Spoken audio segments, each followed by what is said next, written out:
Hello and welcome to another edition of our Stonewood study group. As always, I'm Neil Wilding. I'm one of the partners here at Stonewood Financial.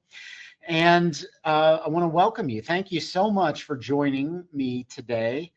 In this forum, we cover a lot of things. Sometimes it's industry trends, sometimes it's marketing, and many times it's debuting new things that we've added to the suite of software programs that we have and tools that we have for our Stonewood members. And today, I'm going to cover a new, just a little tweak that we've made to our Legacy Done Right program that I think many of you are going to be really excited about. And that is the ability to blend a life insurance strategy with a Roth conversion for their legacy assets. And so, we came out with Stonewood or with Roth Done Right a couple of years ago, and had just over the last couple of years have really built a strong suite of tools to help you have this conversation on IRA money. Does it make sense to convert money from the tax deferred side to the tax free side, and puts some numbers behind that conversation? And that was the Roth Done Right software. And then many of you came to us and said, Neil, for legacy assets, if I know that money is going to the spouse or to the kids, inherited IRAs have proven to be one of the worst things you could do, like one of the worst financial instruments as far as a legacy, a vehicle of legacy and transfer of wealth goes. So he said, can we add a third column to that Roth Done Right software, where we're not only comparing the IRA to a Roth, but what if we threw life insurance into that? And so we pushed Legacy Done Right live a few months ago, and boy, it has taken off. We've heard from the life insurance community, from our marketers and wholesalers that we work with. They love what we've built, and so many of you are running reports now that add that third column and really bringing the life insurance into this Roth conversion conversation, specifically for those clients where we know that money's going to the kids. It just makes perfect sense. But then we started getting questions and said, well, Neil, we're setting up this, it's almost like a comparison. It's like a one versus the other, which is this, it's like a race between, would I be better off in the IRA? Would I be better off in a Roth IRA, or would I be better off in life insurance? And it's setting up this almost like this aggressive comparison. But what we heard from many of you is like, well, but the reality is, when I sit down with my client, I like to blend those things. And if what I'm really trying to do is motivate my client to go from the tax deferred side to the tax free side. And many times that solution is going to involve some life insurance, but it's also going to be a Roth conversion where some of that money is landing into an annuity or into assets under management, but they wanted the ability to be able to blend those two. So we're not pitting the Roth versus the life. It's more of this combined solution. And so we listened. And that is what I'm going to talk to you about today. And so I'm going to walk through a case study, and I'm going to show you how we had it, because you can still run it that way. And we can still pivot that conversation of the IRA versus the Roth versus the life. But then I'm going to show you what we've added to where if you would like to do this blend, we can show you how that and really where that can play into things. So let's just start. I'm going to pull up a case study. And this case study is a similar case study that I went to and used at Innovate in February here in Louisville. So if you joined us in Louisville, thank you so much. What a tremendous event that was. That just continues to grow and grow every year, and I'm so proud of what we built with that event. If you didn't see that, we've got a virtual version of that coming for you in June. But this is a case study that I covered at that event, and I'm going to come at this conversation here through that same case study, just with some minor tweaks. And so ultimately, though, what we're doing, remember, this is legacy money. The program is Legacy Done Right. And so these are going to be couples that are living in retirement, and they have an income plan in place, and they've identified a portion of their IRA that they know they're just not going to use. And so if you're not using that money and it's in an IRA, what are we going to do?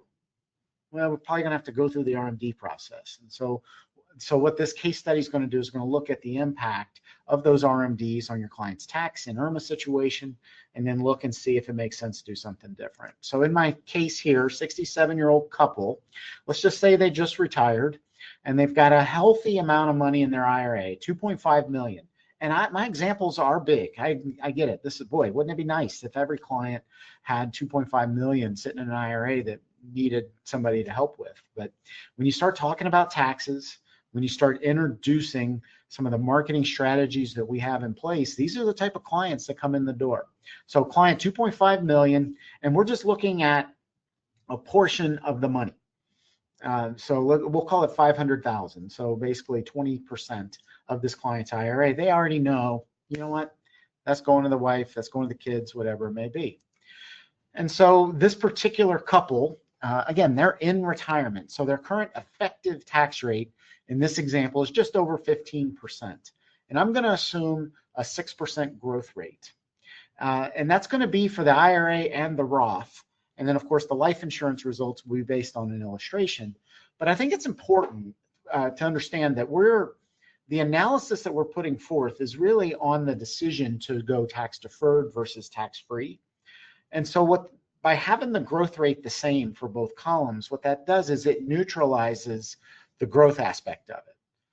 Because what we're trying to decide is, like, will we be better off in a tax? And so by neutralizing the growth assumption, it puts a spotlight on the decision on taxes and tax deferred versus tax free.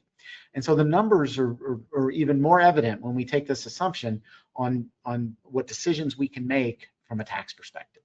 All right, and so then if I set this example, I also have to model in some things that could go wrong, those variables that come into play. So for this example, I'm going to assume that Congress decides that those permanent tax law changes, which we all know are written in pencil, we're going to say that 7 years down the road, they say, hey, enough is enough.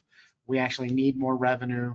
And so we're going to assume a 30% increase to the tax policy, really, is what that represents. And if you think 30 is high, you probably didn't attend Innovate or see some of the training, because as we know, if we attended the training, just a 30% increase to taxes would just get us back to where taxes were for the average American taxpayer just a few short decades ago, pre-reform.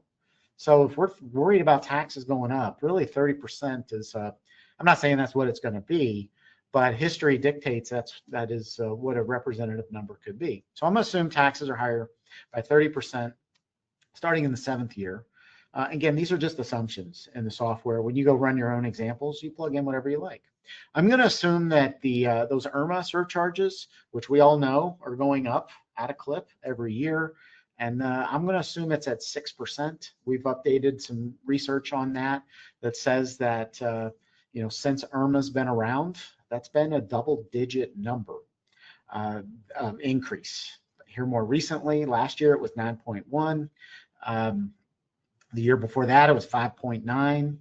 So that number, I think that 6% number is actually a pretty conservative number. So I'm going to assume that those IRMA surcharges are going up at a 6% clip per year. Remember, that number is compounding annually.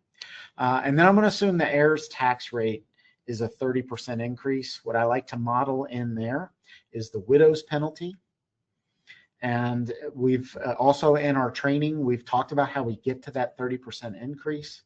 For taxpayers, depending on where you fall in the tax bracket situation here, like what tier you're in, the widow's penalty could represent between a 27 and 42% increase to your taxes just because the surviving spouse is filing on a different piece of paper. So dive into that training if you want to see it, but but that's what I like to model is a 30% increase for that. And really what that represents is quantifying in our reports the widow's penalty. So those are the experiences there that we're going to show what could go wrong. So those are the assumptions. So now, as I said, in the Legacy Done Right program, what we're going to look at is say, based on those assumptions, what would that 500,000 look like if we just stayed in the IRA? What would it look like if it went to a Roth? And then what would it look like if we went to life insurance? And to start with that, we just look at the impact of those RMDs, so this is the IRA side of things. If we just stay in the IRA, what would the impact of those RMDs be on our taxes and our UMRA?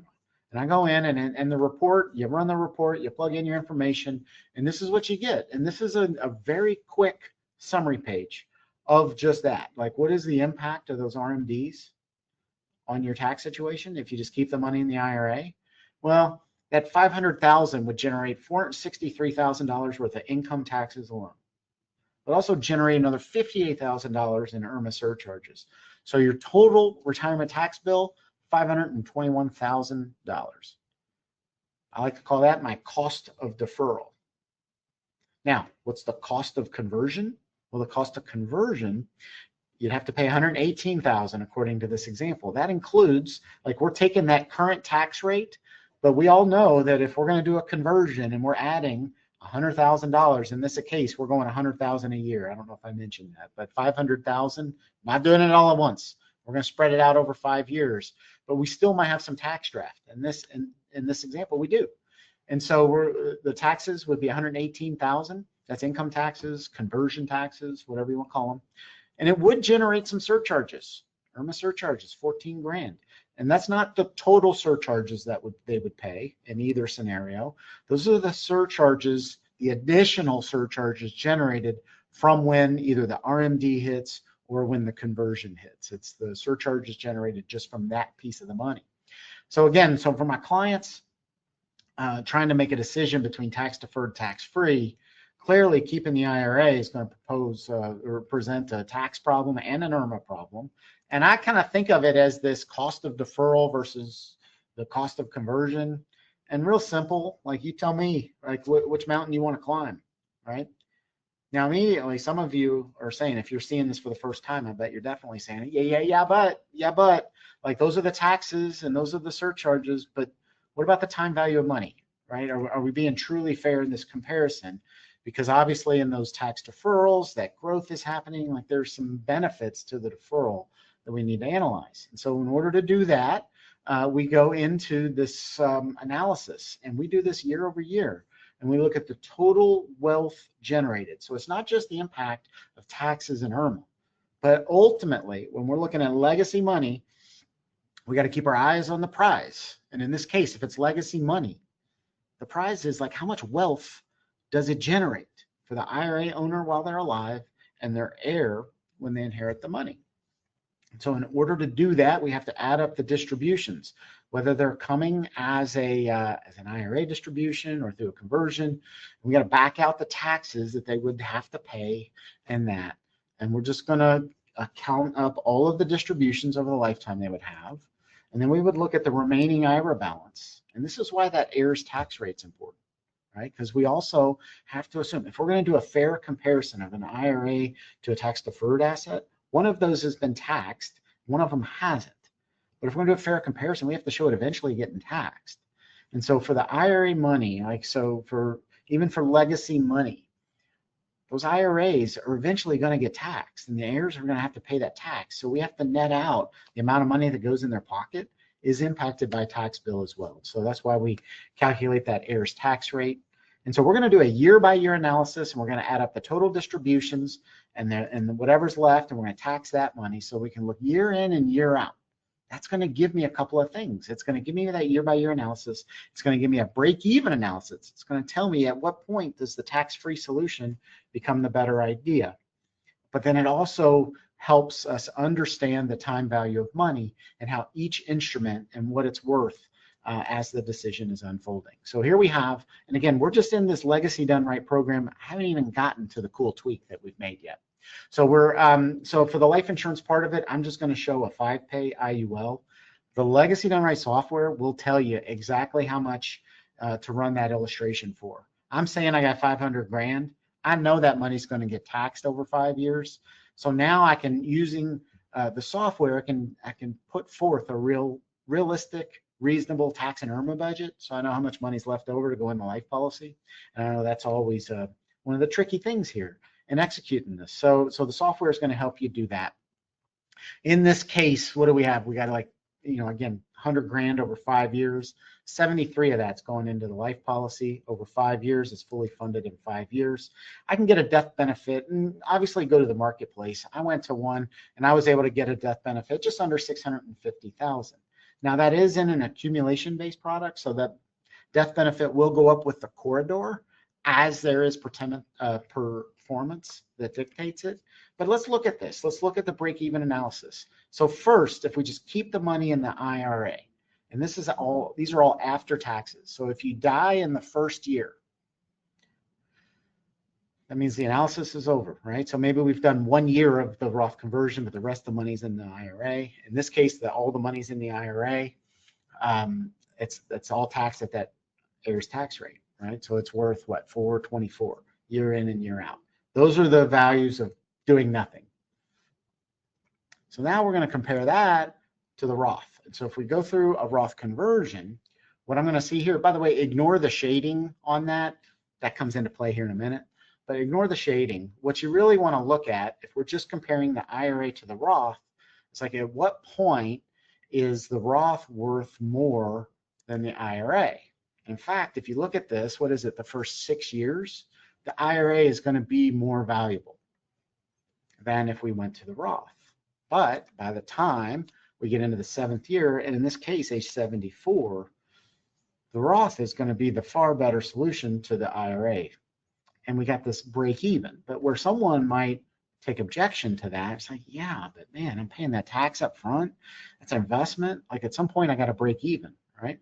Well, this is where life insurance, especially for legacy money, and if we keep our eye on the prize, again, what's the prize here? Is the total money that ends up in our heir's pocket. So in that case, if we go life insurance, is it the cash value that we're worried about? No, what are we worried about? We're worried about that death benefit. Right? And remember, we said immediately, this policy, if we bought this policy, we would have that death benefit. So the legacy is immediately, the life insurance is immediately more valuable. And so now when we look at an analysis, and this is where that shading comes into play, the break-even point jumps up to day one. And I want you to look at the 3 columns there, right? If we're trying to decide, should we keep the IRA, should we do a Roth conversion, or should we do a life insurance policy? Well, if we're looking at break even and we're looking at the early years, life insurance absolutely makes sense. That's what we should be doing. But at some point, the Roth does catch up. And in fact, I think that happens, in year 12 is where the Roth actually catches up. So what it does is it says, okay, definitely makes sense to do some planning here. Definitely makes sense to do a Roth conversion, but it sets up this what should we do better? Like, what do we value more here? Do we value the immediate legacy dollar and the boost that it provides up front? Or are we better off trusting in the markets and efficient markets, and eventually a Roth conversion is going to be the preferred method? And then we look at life expectancy. Are we planning on living into our 90s? Are we worried about if what could go wrong if we pass on early, right? So based on what your values and principles are and goal of the money, you might answer this question differently. But it does kind of put the advisor at this, it pits those two against each other.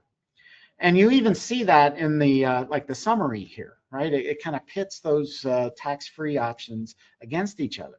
On one case, right, the life insurance provides that high legacy values early. That's a very good, extremely valuable thing. You get that immediate boost to the keeping your eyes on the prize, right? The most important thing, you get that immediate boost. But with growth, and in this example, I went 6%, those Roth assets are going to catch up at some point. But here's one thing that's always true, is that never at any row in that analysis was the IRA and the inherited IRA the answer mathematically. It's not. And that's why we see all these headlines saying that the IRAs or inherited IRAs are just not the way to go. So we say, is this a good deal? To go buy some life insurance? Yes, absolutely. It's a great deal. And I can absolutely make a slam dunk case that we should be taking this money and putting all $500,000 into a life insurance strategy. But could we make it a little bit better deal? Does it make sense to take a different approach? And this is where we get into this blended idea. And so, well, wait a minute, what if we just take a little bit of both? Like nothing wrong with some good old-fashioned asset allocation or some good old-fashioned diversification, right? And reality is that's probably what we're going to do here, is that some of that money is going to go into a Roth and some of it's going to go to buy some life insurance. Well, why not take the report and let it work together and let those two columns work together? So that way we're not having and like pitting those two against each other. We're going to let the report work together. And so that's what it does now. And that's the exciting new enhancement that we have.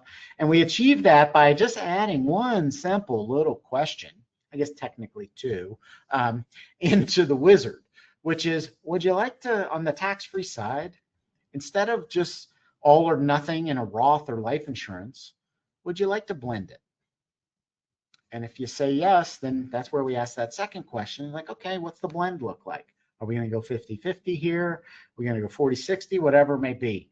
And this is, as the user, you go in and you tell us, and you tell the system, this client, we want 40% in the Roth, most of it going into life insurance, whatever it may be. In this example, I went 50-50.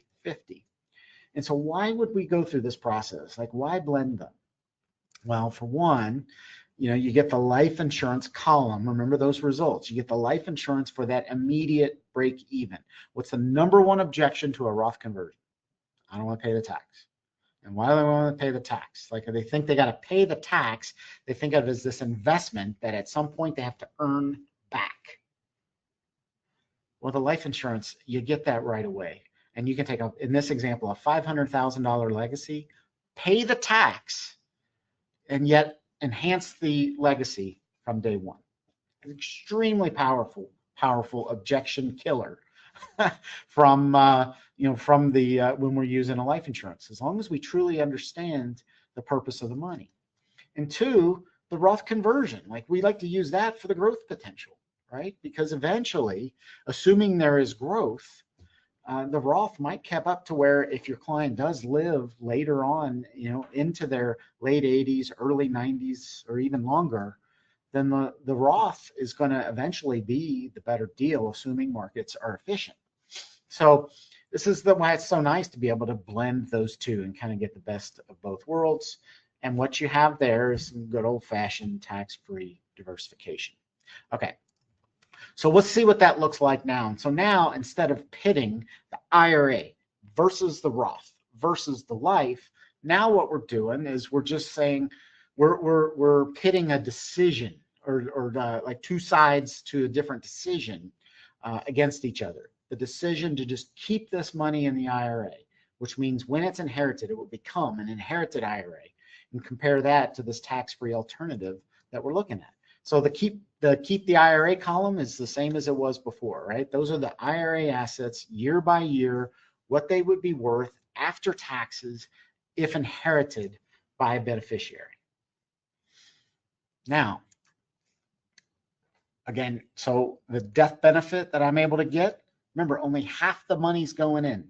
So my death benefit on the 500,000 was like 650, right? So now it's half that. So the death benefit's half that. But then the other half of that is going through the Roth conversion process. And so this was a 5-year conversion. You can do the pattern however you want. But in this case, notice, well, wait a minute, that Roth is only worth $39,000. Why?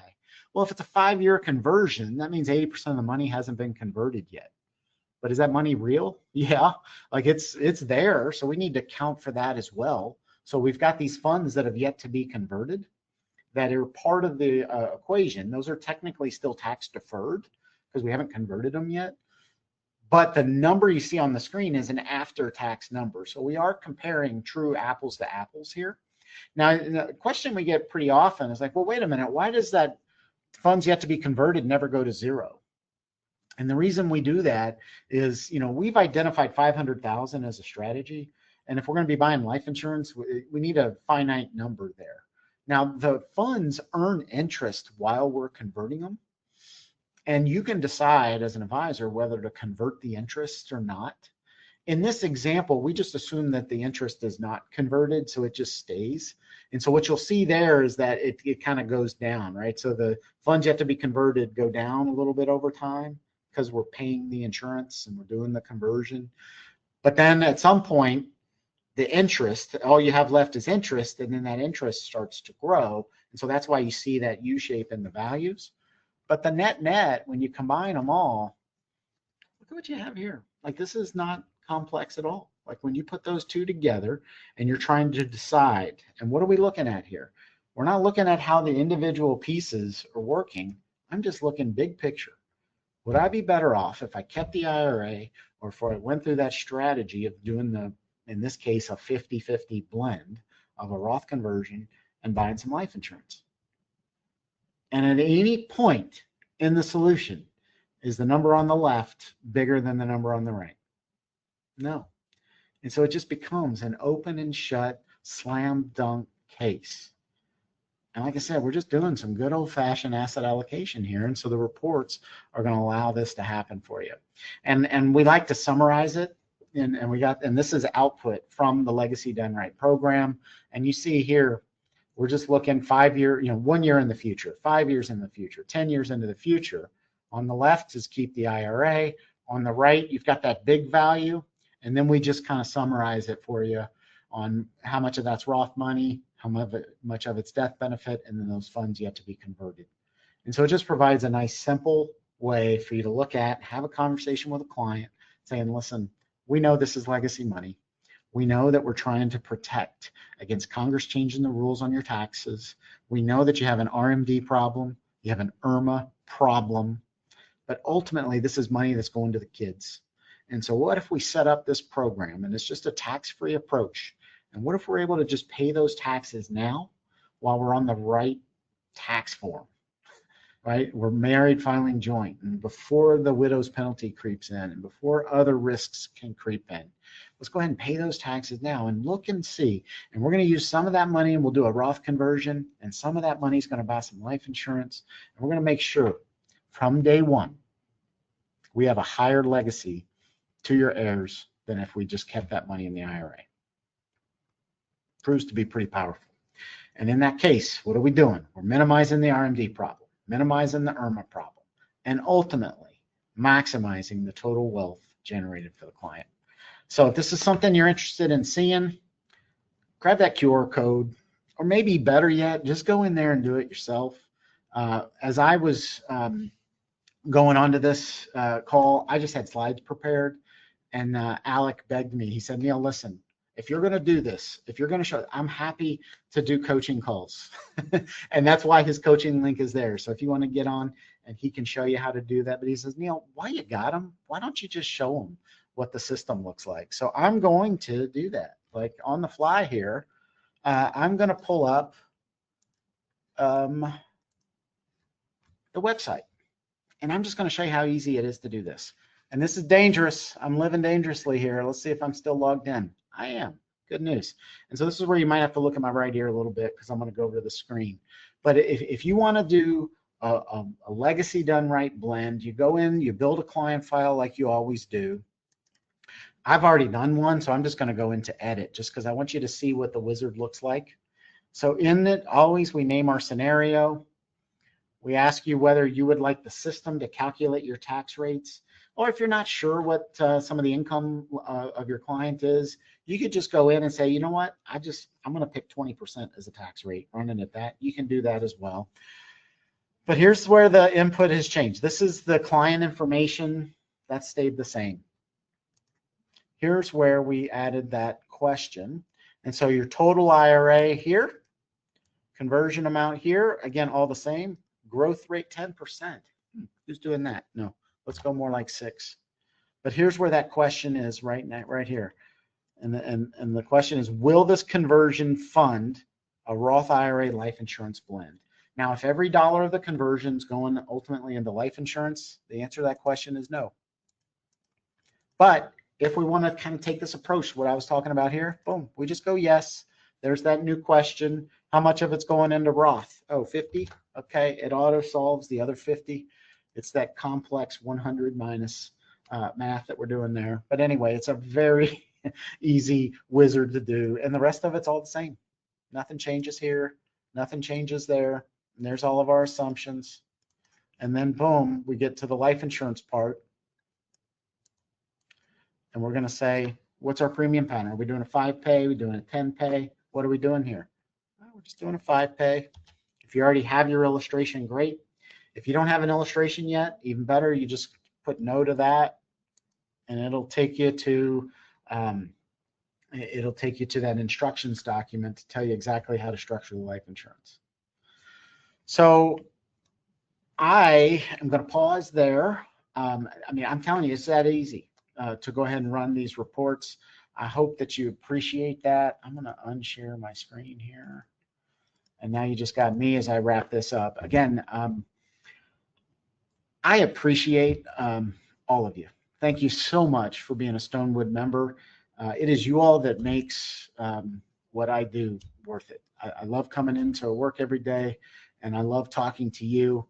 And every piece of software that we have on our system has been tweaked in some way, shape, or fashion from you. And you looking at it and say, man, I really wish it did this or wish I did that. And so keep that coming. Always, we love your suggestions, because more times than not, it turns into something that we can push out to all of you. So legacy done right, I guarantee you, you got a client that believes taxes could be higher in the future than they are today, and has a portion of their IRA that is going to the kids or the spouse. Everybody on this call has at least somebody they've talked to in the last 30 days that fits that description, right? So let's go to work, right? Because the problem is, if we are deferring taxes to the future and believe in that future that taxes are higher, will be higher than they are today, like, what are we doing here, right? That's the reason to talk, right? Those are in direct contrast with each other. So find that person, go talk to them, and let's run one of these cases, and you will see the power of blending some Roth conversion with some life insurance to get one heck of an outcome for your clients. Thanks so much again for being a member. Look forward to hearing from you. Keep as you start to have success stories, keep them coming. Let me know about them. I love to hear them. Thank you so much, and look forward to hearing from you soon. Take care.